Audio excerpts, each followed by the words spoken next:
Praise the lord. మరి ఈరోజు బైబిల్లో నుండి మొదటి కొరింథీయులకు రాసిన పత్రిక 10వ అధ్యాయము 13వ వచనం చదువుదాం.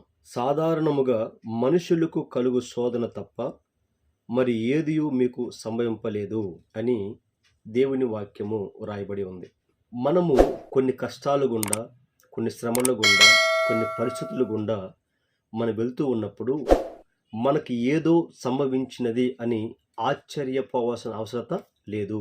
మనకు మాత్రమే సమస్యలు, శోధనలు వస్తున్నాయి అన్నట్లుగా మనం భావించకూడదు. శోధనలు రావడము పాపం కాదండి. ఆ శోధనలకు లొంగిపోవడమే పాపము. ఆకాశంలో పక్షులు మన తల మీదుగా వెళ్లకుండా మనం ఆపలేం. కానీ ఆ పక్షులు మన తల మీద గూడు కట్టుకోకుండా మనం ఆపగలము.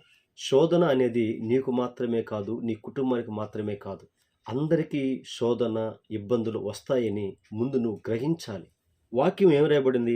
సాధారణముగా మనుషులకు కలుగు శోధన తప్ప మరి ఏదియూ మీకు సంభవింపలేదు అని వాక్యం రాయబడిందిగా. యేసుక్రీస్తు ప్రభువారు ఏ పాపము కూడా చేయలేదు.